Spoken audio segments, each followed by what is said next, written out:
Olá, meus amados irmãos, eu vos cumprimento com a santa e gloriosa paz do nosso amado Salvador Jesus Cristo. É um prazer estar novamente aqui diante de você, caro professor e aluno da Escola Bíblica Dominical, caro pastor e companheiro de ministério, você, irmão e irmã que sempre nos acompanham aqui neste canal, e você que está nos conhecendo hoje. Meu nome é Daniel Rosa Dutra, eu sou pastor auxiliar na Assembleia de Deus em Colubandê. Trabalho junto com o pastor Samuel da Silva, meu pastor presidente, e estou aqui para mais uma aula da Escola Bíblica Dominical. Nós estamos estudando o terceiro trimestre de 2023, no qual temos como assunto a Igreja de Cristo e o Império do Mal, como viver neste mundo dominado pelo espírito da Babilônia. Nesta oportunidade, estudaremos a lição número 4, que tem como título Quando a criatura vale mais que o Criador. E quero lembrar você que nós já temos em nosso canal as lições anteriores. A lição número 1, que tratou sobre a igreja diante do espírito da Babilônia. A lição número 2, que falou sobre a deturpação da doutrina bíblica do pecado. A lição número 3, que tratou sobre o perigo do ensino progressista. E hoje daremos continuidade a este terceiro trimestre, que tem sido uma bênção, mas tem sido também um desafio para os professores da Escola Bíblica Dominical. São lições que carecem de um pouco mais de estudo, de preparo, e nós estamos aqui para vos ajudar. Estamos aqui para percorrer toda a lição e assim destacar alguns pontos, algumas palavras, algumas expressões importantes, acrescentar algum conteúdo que achamos que seja necessário e também, assim, ajudar você que é também aluno a ter subsídio para ajudar o seu professor na hora da exposição. Eu agradeço a todos vocês que têm compartilhado nosso canal, este simples canal, mas que tem sido bênção para muitas pessoas. O que mais me alegra é quando alguém chega para nós e diz: pastor, estou acompanhando as suas aulas. Pastor, não esquece de me mandar o vídeo da lição. E assim nós temos o prazer de responder, de enviar para todos aqueles que nos pedem. E se você quiser receber sempre a nossa aula, se inscreva no nosso canal e ative as notificações, e assim você saberá quando nós postamos um vídeo novo. Normalmente às segundas-feiras, às vezes no domingo à noite.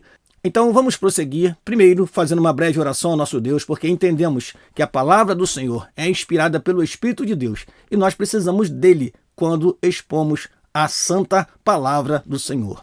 Oremos. Pai, em nome de Jesus, te agradecemos a oportunidade que temos de estarmos mais uma vez aqui, Senhor, neste canal, para transmitir a teus filhos esta lição. Que o teu Espírito nos direcione naquilo que queremos falar e que eles possam aproveitar bem este conteúdo. Assim oramos e te agradecemos no nome de Jesus. Amém e amém.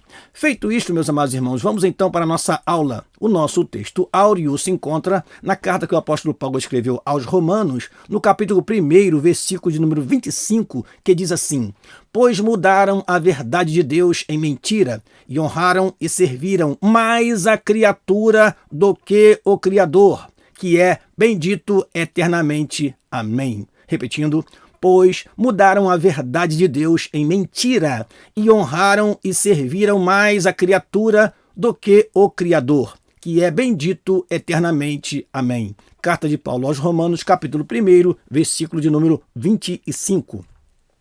A nossa verdade prática diz assim: a exaltação da criatura acima do Criador é a usurpação da glória divina pela mentira e vaidade humana. Repetindo: a exaltação da criatura acima do Criador é a usurpação da glória divina pela mentira e vaidade humana. Interessante colocação aqui, desde a verdade prática. É o que nós temos visto com mais frequência nos últimos dias, a criatura sendo mais exaltada do que o Criador. Veja que nos tempos de Paulo já acontecia isso, e hoje isto está individualizado. Naquele tempo, Paulo se referia às imagens de escultura, mas estamos vendo hoje a autoidolatria. É o que trataremos no último tópico dessa lição. O narcisismo somado ao hedonismo tem feito as pessoas se projetarem a si mesmas e assim buscar o louvor, buscar os aplausos, buscar os likes, buscar até mesmo recursos através da projeção da sua própria imagem. Vamos prosseguir então e vamos ler a leitura bíblica em classe que está na carta aos Romanos, capítulo 1, versículo 18 a 25, que diz: porque do céu se manifesta a ira de Deus sobre toda impiedade e injustiça dos homens que detêm a verdade em injustiça. Porquanto o que de Deus se pode conhecer neles se manifesta porque Deus lhe manifestou. Porque as suas coisas invisíveis, desde a criação do mundo, tanto o seu eterno poder como a sua divindade, se entendem e claramente se veem pelas coisas que estão criadas, para que eles fiquem inexcusáveis ou indesculpáveis. Porquanto, tendo conhecido a Deus, não o glorificam como Deus, nem lhe deram graças, antes, em seus discursos, se desvaneceram e o seu coração insensato se obscureceu. Dizendo-se sábios, tornaram-se loucos e mudaram a glória do Deus incorruptível em semelhança da imagem de homem corruptível, e de aves, e de quadrúpedes, e de répteis, pelo que também Deus os entregou às concupiscências do seu coração, à imundícia, para desonrarem o seu corpo entre si, pois mudaram a verdade de Deus em mentira e honraram e serviram mais a criatura do que o Criador, que é bendito eternamente. Amém. Vamos então para os objetivos da nossa lição. Primeiro, identificar as consequências da irreligiosidade e culto à criatura. Segundo, compreender a origem histórica do humanismo e seus desdobramentos em nossa cultura. O nosso comentarista fez um resgate histórico a partir da Renascença, o Renascimento, e nós veremos aqui alguns detalhes importantes dos tempos, a partir do Renascimento até os nossos dias. Terceiro e último objetivo, conhecer os tipos de auto-idolatria e as orientações bíblicas para escapar desses males. Vamos então à nossa introdução. A soberba e a insensatez do homem ímpio o mantém afastado da verdade de Deus. Com o advento da revolução do pensamento, o ser criado passou a priorizar cada vez mais a criatura em detrimento do Criador. A autoidolatria, o coração perverso e a escolha pelos prazeres da carne colocaram a raça humana em inimizade contra Deus. A lição de hoje é um alerta acerca do que ocorre quando Deus deixa de ser a medida de todas as coisas. Veja que interessante, meus amados irmãos, a verdade foi trocada pela mentira, a criatura foi trocada pelo Criador, ou seja, o lugar que pertence somente e exclusivamente a Deus, o homem ocupa este espaço e quer fazer de Deus um ser qualquer. É a inversão de posições. Alguém disse certa vez que nós temos no nosso coração um trono e uma cruz. E se Deus está no trono, nós estamos crucificados, estamos na cruz. Mas se nós estamos no trono, Deus está crucificado, Deus está na cruz, ou seja, nós não o reconhecemos como Senhor da nossa vida e estamos crucificando a Cristo de novo. Então, vamos deixar que Deus reine em nossa vida e não vamos dar o trono para nós mesmos, para o homem, porque o homem é falho, o homem é vaidade, o homem é pecador, o pensamento do homem é levado de tempo em tempos para raciocinar e pensar coisas das mais absurdas às mais leais, ou seja, há uma variação no pensamento humano, de forma que nós temos pessoas muito piedosas, mas temos pessoas muito cruéis. Então, melhor coisa que tem é confiarmos em Deus, adorarmos a Ele e não ceder o seu lugar para ninguém. Vamos lá, primeiro tópico da lição, desprezo à verdade. A impiedade e a injustiça é o primeiro item do primeiro tópico. Assim diz o nosso comentarista, vamos percorrer a lição e vamos comentar se acharmos necessário. O termo impiedade é a tradução do grego azebeia, que significa irreligiosidade. Veja que nessa palavra impiedade está a palavra pio escondidinha aí, né? Ímpio é aquele que não é pio. Pio é santo. E quando eu falo de impiedade, eu estou falando de alguém que tem um pensamento impuro, tem atitudes impuras, que ele não pode ser chamado pio, e sim ímpio. Então, resulta desta palavra a irreligiosidade, ou seja, a falta de um compromisso com Deus, de adorar a Ele, é um ser que não se curva diante do Senhor. Continuando, ela refere-se à decisão do ser humano de viver como se Deus não existisse. Já o vocábulo injustiça vem do grego adikia e significa sem retidão. Injustiça, injusto, não reto, é aquela pessoa que quer viver uma vida tortuosa, uma vida baseada nos seus prazeres, nos seus pensamentos, sem se curvar à vontade soberana de Deus. A palavra carrega a ideia de não ser reto diante de Deus e nem com o próximo. Ambas as palavras revelam a situação geral da humanidade não regenerada, sua idolatria, o culto à criatura, a perversidade e a depravação moral que expressam a decisão deliberada do homem em desprezar a verdade divina. Decisão deliberada, ou seja, por sua própria vontade o homem faz isso. Continuando, essa investida contra o temor a Deus e a relativização do pecado aprisiona e cauteriza, queima, torna insensível a consciência humana. Tais ações provêm da recusa do homem em glorificar o Criador. Segundo item do primeiro tópico, a insensatez humana. O apóstolo Paulo assegura que a revelação geral de Deus, e não a especial, porque revelação especial de Deus nós temos duas: a palavra de Deus e a pessoa do Senhor Jesus Cristo. Deus se revelou de forma geral para todos os homens, mas ele se revelou também de forma especial, através da sua palavra e através da pessoa do Senhor Jesus Cristo, como vemos em Hebreus capítulo 1, versículo 1 e 2. Continuando, o apóstolo Paulo assegura que a revelação geral de Deus por meio da natureza faz com que o homem possua o conhecimento sobre o Criador. Por isso, ninguém pode ser indesculpável acerca da realidade divina, nem de seu eterno poder. Não obstante, mesmo em contato direto com essa revelação, o homem iníquo não glorifica a Deus nem lhe rende graças. Continuando, o nosso comentarista diz: em lugar de reconhecer o Criador, o ser criado, age como se não fosse criatura e se comporta como se fosse divino. Por causa das especulações pretensiosas do seu coração e da sua auto-idolatria, tanto o seu raciocínio quanto o seu intelecto em relação à verdade tornam-se inúteis. Suas ideologias rejeitam, pervertem e substituem a verdade de Deus pela mentira do homem. Dessa insensatez resulta a idolatria e a perversão moral. Continuando, o culto à criatura.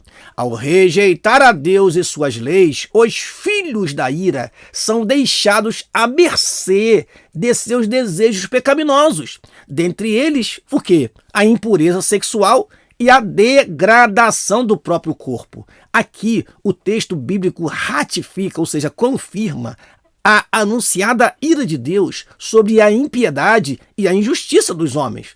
A corrupção moral do ser humano deriva de sua rebelião contra Deus. Sua natureza caída troca a verdade pelo engano e prefere honrar e servir a criatura em lugar do seu Criador. Então, o homem acaba sendo entregue às suas próprias paixões e sobre eles virá o juízo divino. Assim, na religião, os seres criados passam a ser cultuados. Nas ciências, a matéria é colocada acima de Deus. Na sociedade, os artistas, o atleta, o político ou o líder religioso se tornam uma referência de idolatria em afronta ao Criador, que é bendito eternamente. Veja que interessante, nosso comentarista disse que na religião há um reflexo, ou seja, as criaturas passam a ser cultuadas. Nós não destacamos, mas você pode observar que nas ciências o que acontece? A matéria é colocada acima de Deus. E na sociedade nós vemos pessoas que muitas vezes são desconhecidas. Vai para um reality show como o Big Brother, como vemos todo ano acontecer, e aí se torna uma celebridade. Alguém que passa a ser venerado, seguido, adorado por outros homens. Continuando, A revolução do pensamento humano é o segundo tópico da lição. Vamos lá? O nosso comentarista começa falando do renascimento, mas é claro que é importante lembrar que até chegar 1300 nós temos uma história importante a ser considerada. A Igreja do Senhor começou lá em Jerusalém, a igreja se expandiu e a história nos diz que durante um bom tempo a igreja foi perseguida. A perseguição começou na igreja através dos judeus, depois se tornou uma perseguição imperial, até que a partir de 313, com a ascensão de Constantino, o que aconteceu? A igreja recebeu templos, a igreja começou a ser vista como algo que trazia benefício para a sociedade. Entretanto, com o passar dos tempos e com a infiltração de heresias e de ensinamentos contrários à palavra de Deus, esta igreja se descaracterizou.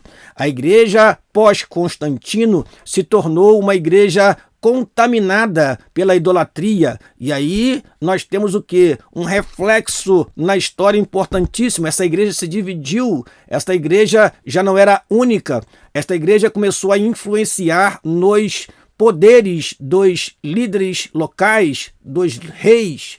Então, esta igreja se tornou um grande senhor feudal, essa igreja se tornou poderosa, o clero não pagava impostos. Isso foi gerando uma reação na sociedade sobre aquilo que a igreja defendia. E com o passar dos tempos, o pensamento humano começou a questionar as ideias acerca de Deus pregadas pela igreja, mas não vividas pelos fiéis daquela época. Então, chegamos, enfim, ao Renascimento.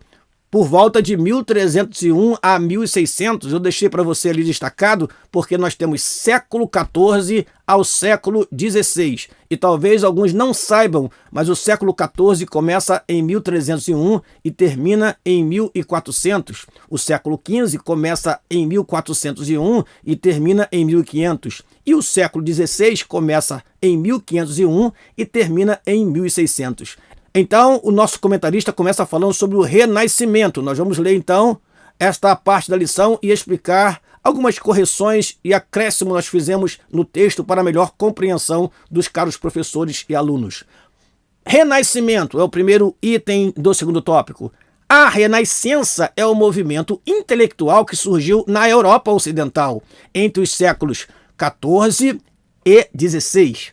A característica desse movimento foi o seu profundo racionalismo, ou seja, tudo devia ter uma explicação racional. Até então, a explicação era dada através da Bíblia. A explicação era dada através do ensinamento teológico. Agora, o homem começou a questionar e muitos foram mortos por causa desse questionamento. Muitos foram mortos porque escreveram livros contra os pensamentos que preponderavam os pensamentos da igreja cristã daquele tempo. Continuando, ou seja, tudo devia ter uma explicação racional.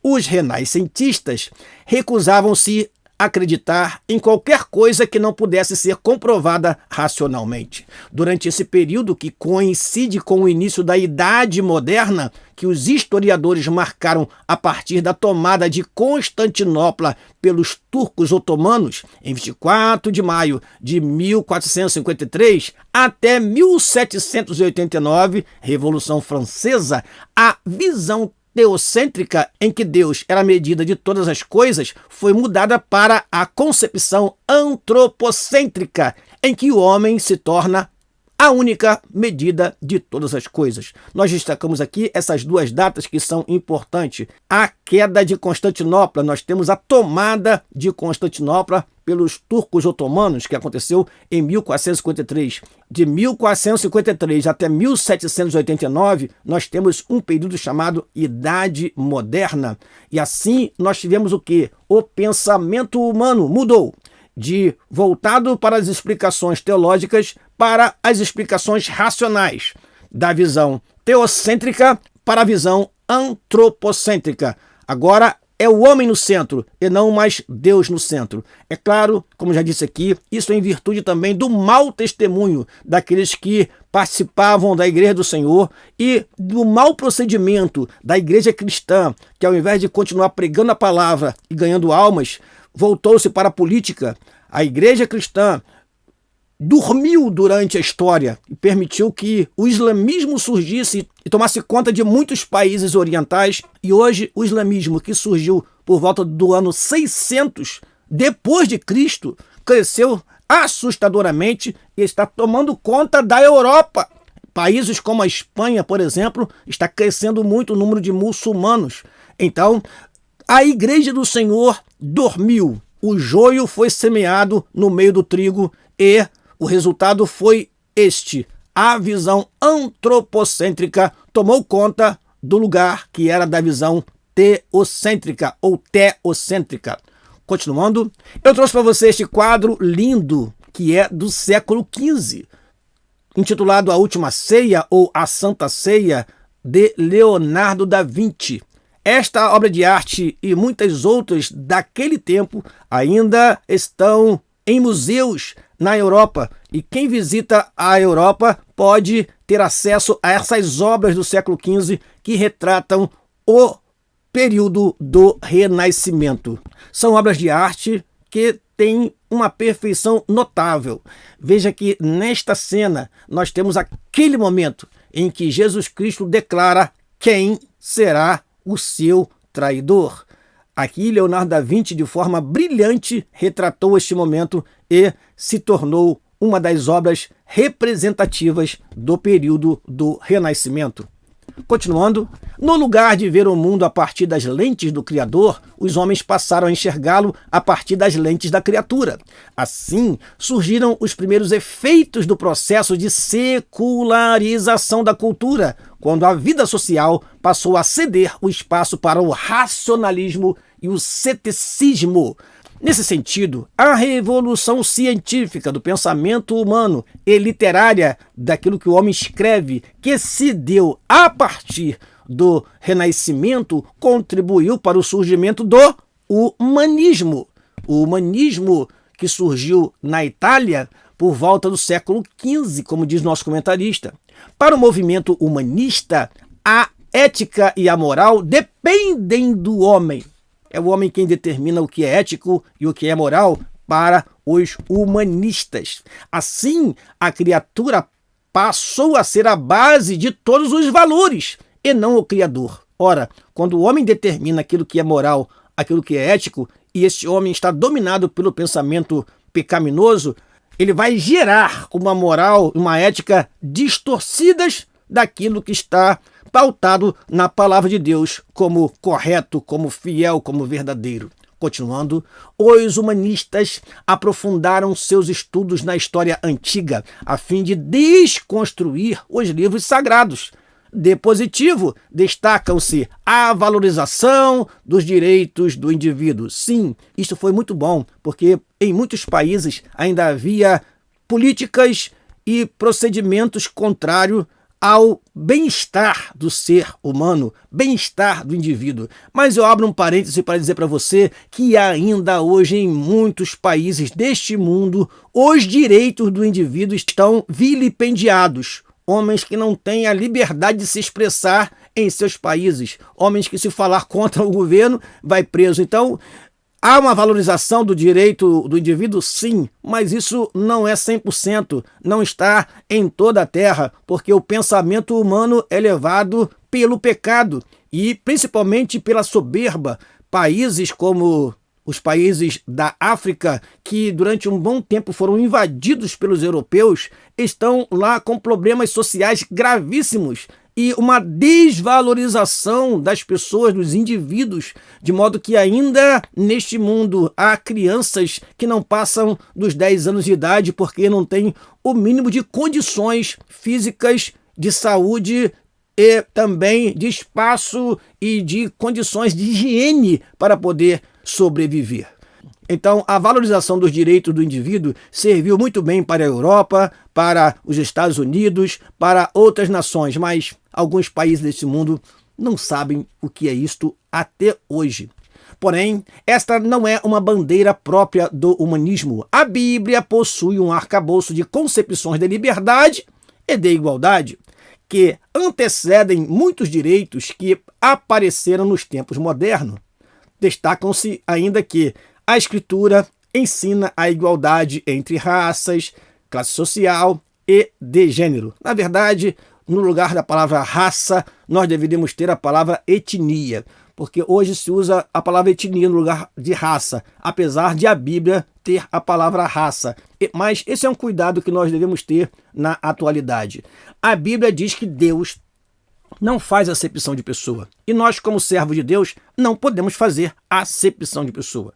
Então, o ensino da igualdade, por exemplo, lá no Antigo Testamento, nós temos o quê?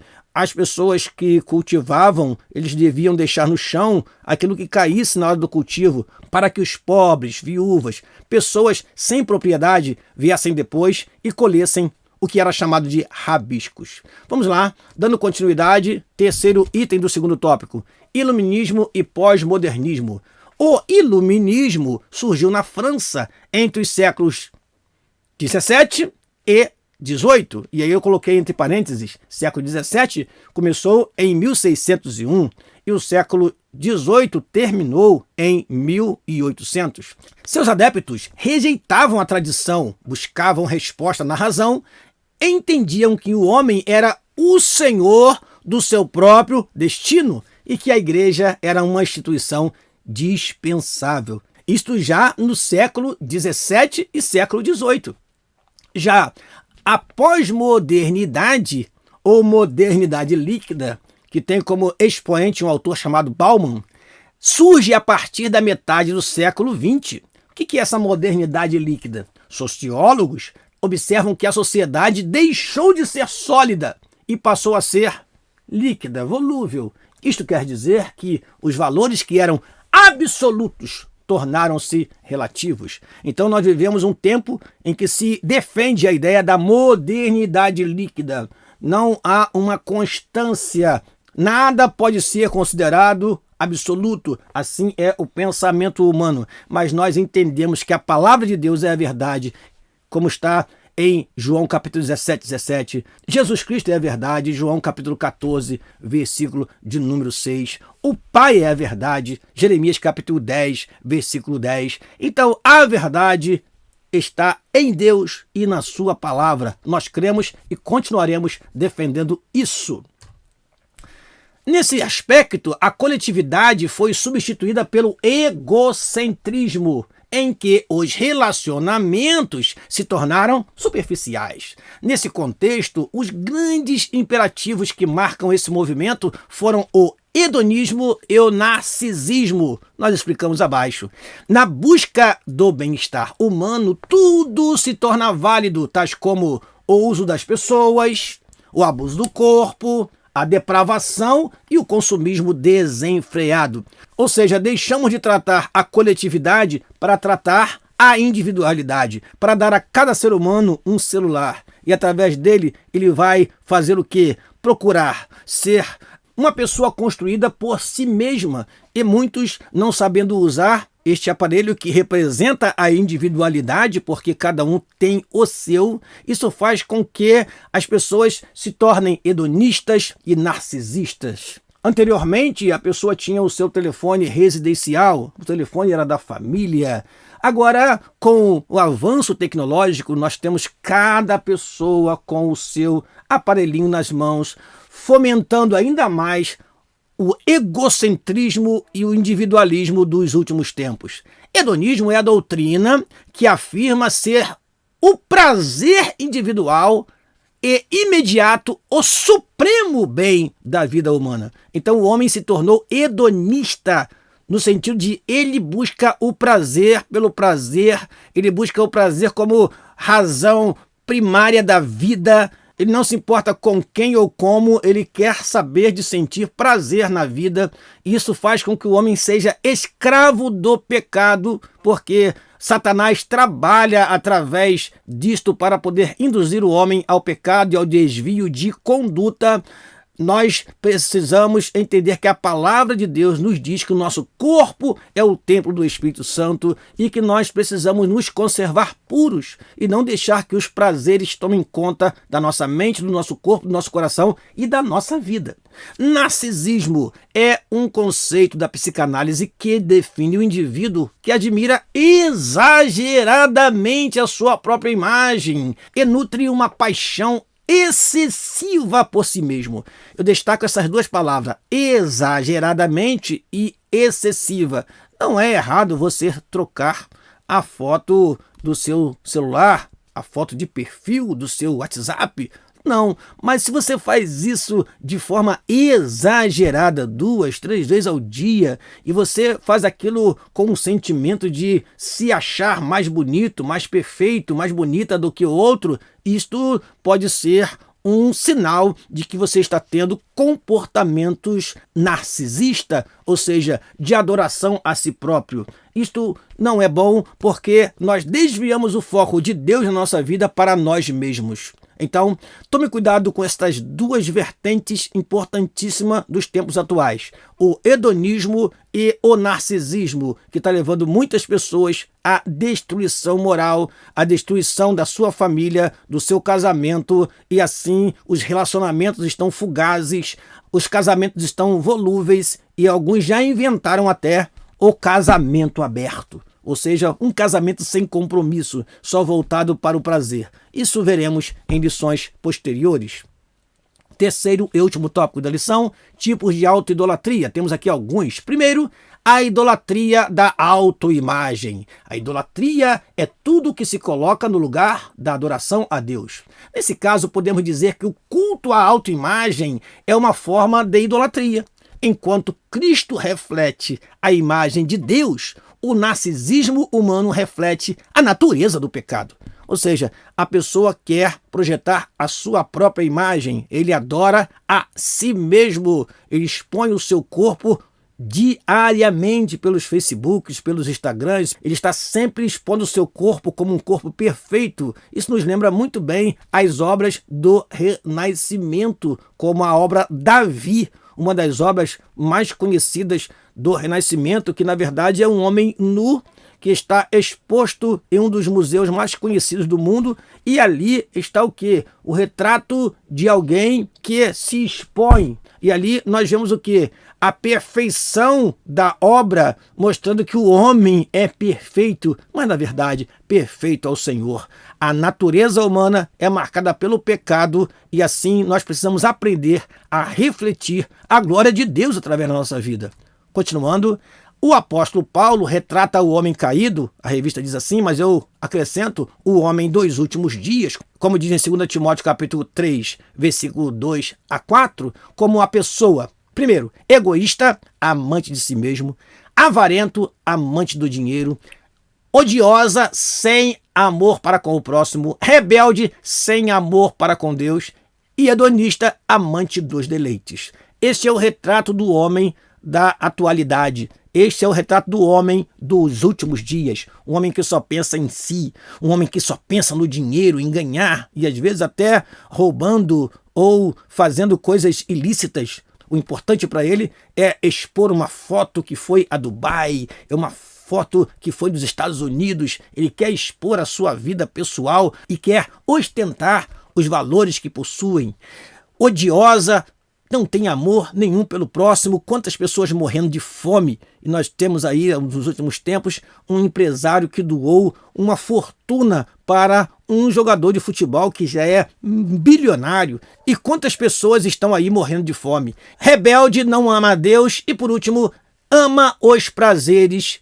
E a Bíblia chega a dizer, mais amigo dos deleites do que amigo de Deus. Desse modo, uma pessoa não regenerada terá a necessidade de autopromover-se, desenvolvendo uma opinião elevada de si mesmo. Ela também anseia por reconhecimento e, de modo ilícito, busca estar sempre em evidência, contrária à autoidolatria. A Bíblia ensina que a primazia, irmãos, da nossa vida é o Senhor Jesus Cristo, e não nós mesmos, e não o homem. Então toda honra, toda glória, todo louvor, toda adoração seja dada àquele que vive e reina para sempre, que morreu por nós, que se entregou por nós e que nós agora o adoramos diariamente. Devemos fazer isto no corpo, na alma e no espírito, na igreja, em casa, nas redes sociais. Toda honra, toda glória seja dada ao nosso Senhor Jesus.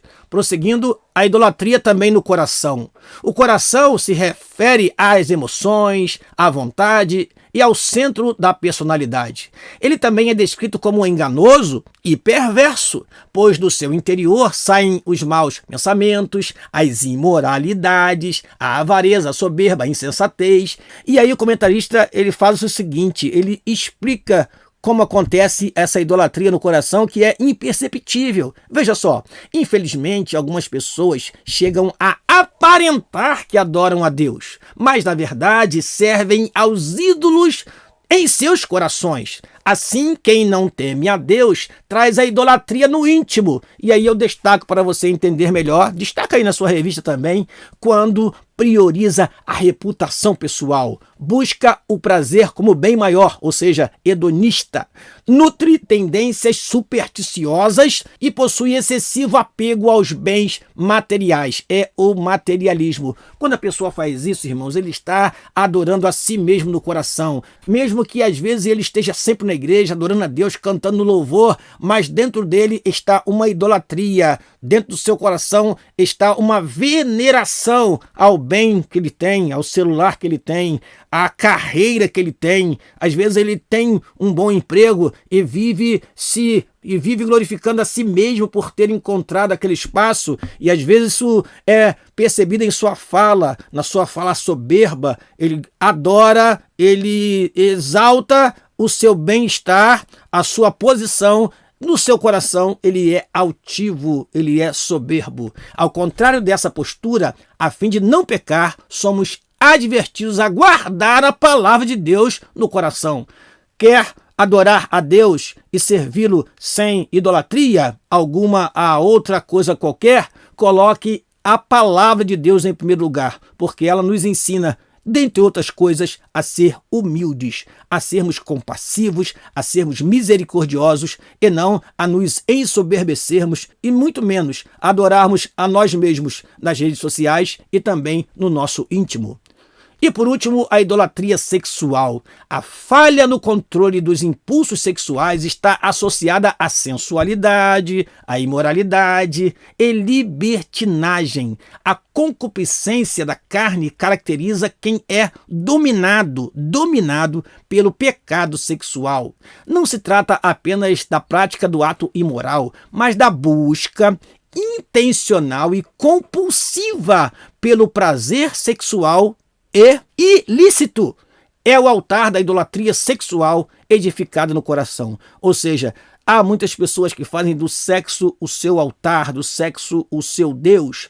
E assim, eles só pensam em imoralidade, só pensam em sensualidade. A sua mente está cheia de pornografias, a sua mente está cheia de contaminação. Isso faz com que ele idolatre a vida sexual que ele possui, de forma que ele vê aquilo como algo indispensável. Ele não pode perder o contato com aquilo, porque sem aquilo ele não vive. Quando nós estamos assim dominados pelos prazeres, meus amados irmãos, é sinal que nós estamos sendo escravo dos prazeres. Ou seja, é normal que o homem e mulher no seu relacionamento tenham um prazer sexual, mas é anormal, é ilícito, é imoral quando se busca desenfreadamente o prazer pelo prazer.